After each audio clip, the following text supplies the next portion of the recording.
본 방송은 iblog.com을 통해서 송출되고 있습니다. 미디어 플랫폼 iblog, iblog.com. 안녕하십니까? 내가 목사다. 김종현 목사입니다. 오늘 제가 여러분들과 함께 나누고 싶은 말씀은 성경에 대한 이야기를 해보고자 합니다.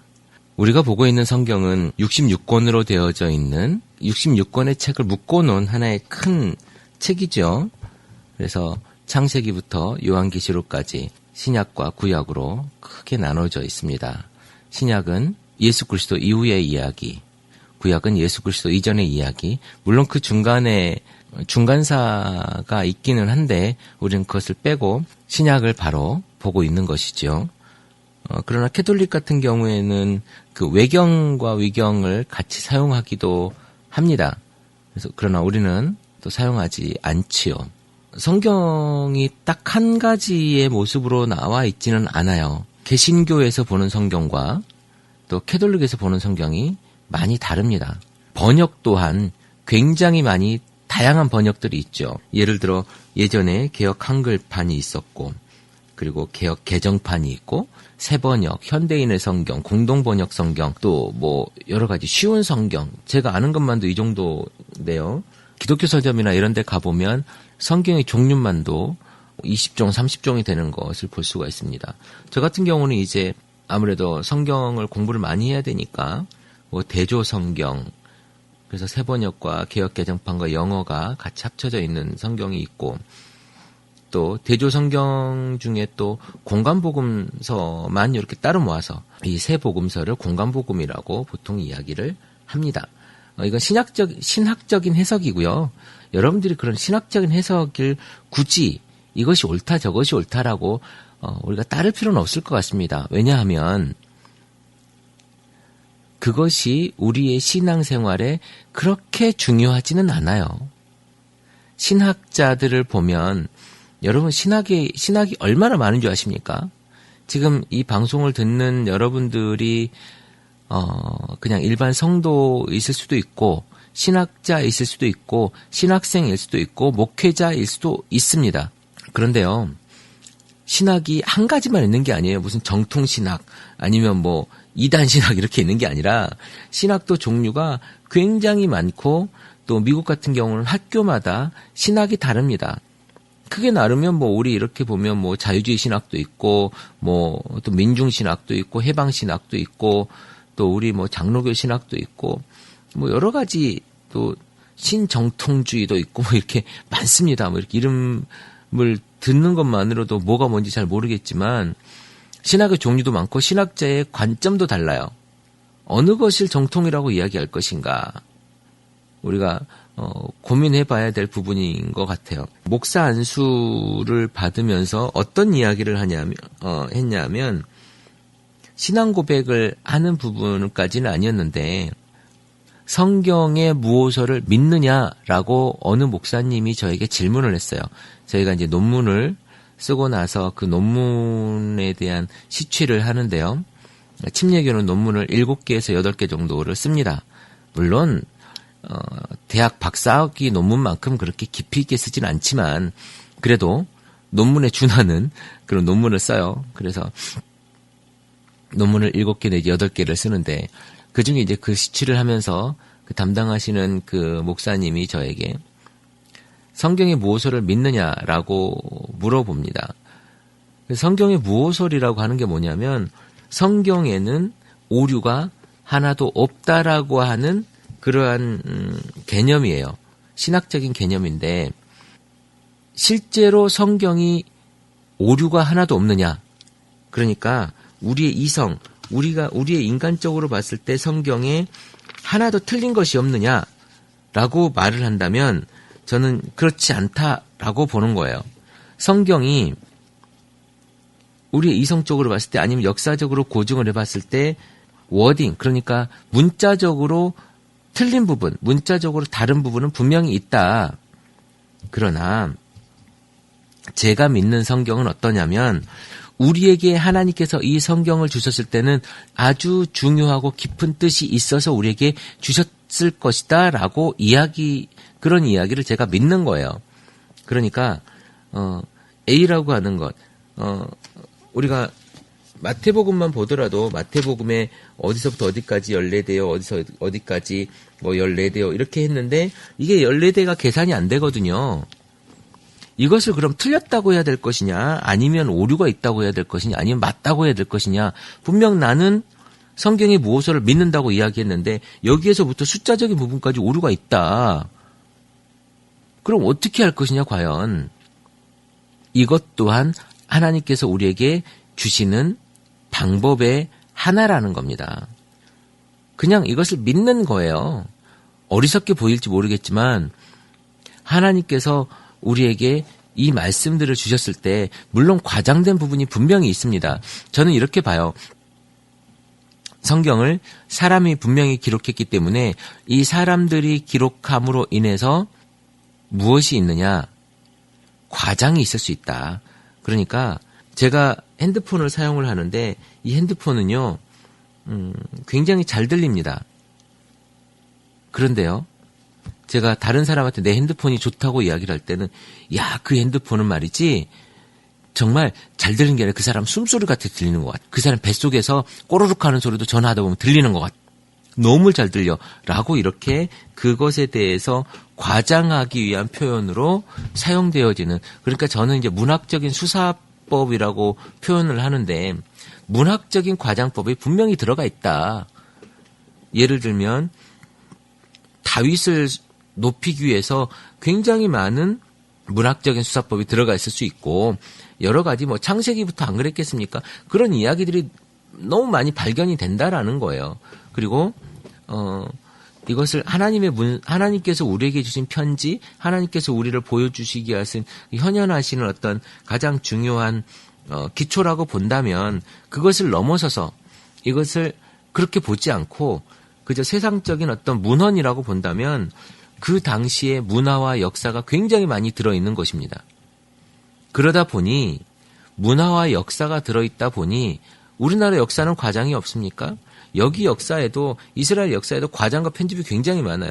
창세기부터 쭉 쓰여진 연대대로 우리가 본다면 창세기부터 요한계시록까지 쓰여진 연대가 다 뒤죽박죽 돼 있어요. 그래서 요즘에 그 성경 중에 연대기적 성경 뭐 이런 이야기들도 많이 하는데, 연대기가 지금 다 다르거든요. 우리가 보는 성경 순서가 아닙니다. 이것은 다 인간이 편집되어져 있는 성경을 우리가 보고 있다는 거예요. 인간이 한 거거든요.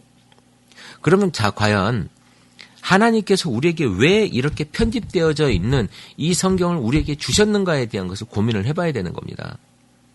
우리를 왜곡된 사관과 왜곡된 것을 보게 하려고 하나님께서 이렇게 뒤죽박죽되고 이렇게 편집되어진 성경을 우리에게 주셨겠습니까? 저는 거기에조차도 하나님의 섭리가 있다라고 믿는 거예요. 이것이 믿음 아니겠습니까? 알아야 꼭 믿는 건 아니잖아요. 아는 것은 그냥 아는 거라니까요. 제가 계속 방송을 하면서 여러 번 얘기하지 않습니까? 아는 건 그냥 아는 거예요. 아는 것과 믿는 건 너무나도 다른 겁니다. 그래서 보지 않고 믿는 것이 복이 있다라고 말씀하고 계시는 거예요. 물론 그렇다고 우매하게 모든 것을 믿으라고 하는 것이 아니라 큰 틀에서 이것이 하나님께서 우리에게 주신 말씀이다. 그리고 그러나 이것들이 뭐 오류가 있고 이런 것들이 뭐 있을 수 있겠죠. 그러나 그것조차도 하나님께서 우리에게 주시는 감동의 이야기로 받아들여야 된다는 거예요. 그것이 믿음입니다. 아주 좁은 의미에서 믿음이라는 거예요. 그런데 이 성경이 여기가 오류가 있고 저기가 틀리니 이거는 성경을 믿을 만한 가치가 없는 책이다라고 폄훼하는 사람들도 분명히 있습니다. 그 작은 그런 것들을 보지 마시고, 그런 것들이 중요한 것이 아니라 이 성경이라고 하는 큰 틀의 그 메시지를 우리가 보자라는 거예요. 그것을 찾아야지 우리가 이 성경에 대한 것들을 보는 거거든요. 나무가 정말 좋은 숲인 줄 알았더니 봤더니 잡목들도 섞여 있더라. 그래서 잡목이 있는 저 숲은 나쁜 숲이야. 그래서 우리가 가면 안 돼라고 이야기하겠습니까? 아니요. 그 잡목조차도 그 산을 유지하고 그 숲을 예쁘게 만드는데 굉장히 유용한 역할을 하고 있다라는 것을 믿어야 된다는 겁니다. 하나님께서 우리에게 주신 아주 중요한 메시지가 이 속에 담겨 있는 거예요.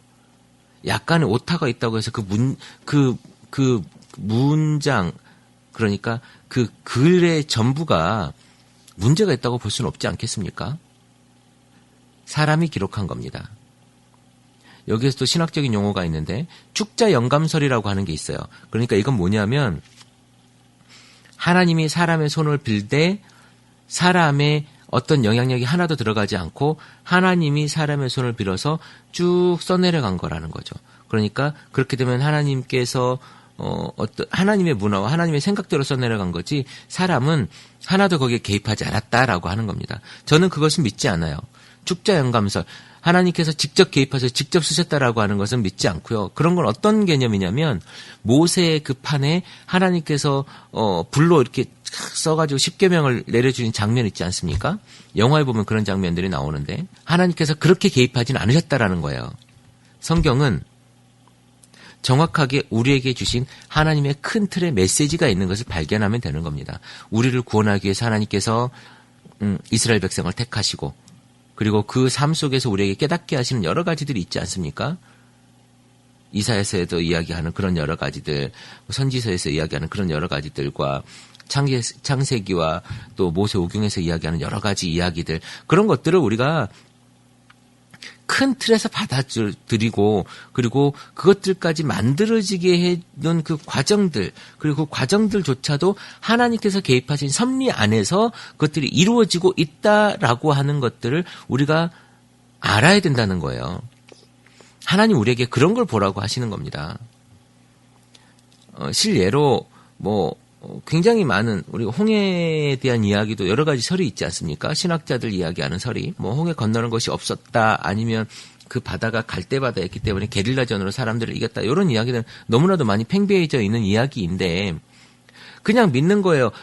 그것이 뭐냐면 그것이 실제로 바다가 없었는지 아니면 낮은 바다였는지 그건 하나도 중요하지 않습니다. 하나님께서 이스라엘 백성들을 그 바다로 건너게 하셔서 구원하신 것, 그게 더 중요한 거거든요.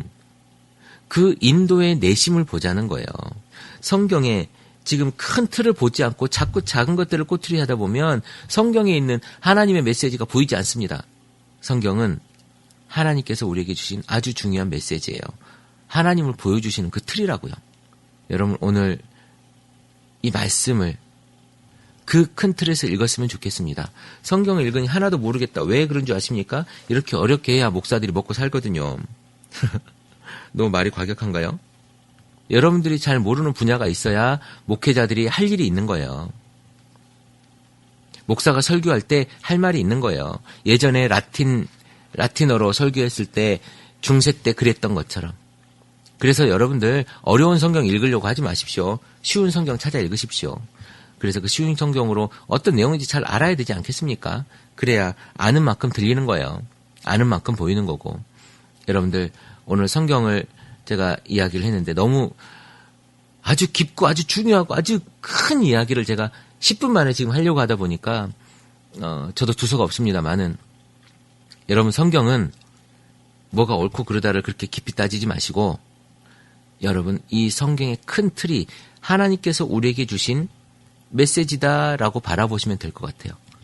그렇게 했을 때 여러분들이 건강한 성경 읽기가 되지 않을까라고 하는 생각이 듭니다. 앞으로도 성경 이야기 그리고 어떤 아주 디테일한 이야기들도 제가 해나가겠지만 그런 부분들도 공감할 수 있을 만큼 제가 조금씩 해나가도록 노력하겠습니다. 할 말이 너무 많았는데 제가 말을 빨리 했음에도 불구하고 시간이 15분이 넘어버렸습니다. 좋습니다. 다음에 또 기회가 되면 제가 성경에 대한 이야기를 조금씩 해나가도록 하겠습니다. 감사합니다. 내가 목사다 김종현 목사였습니다.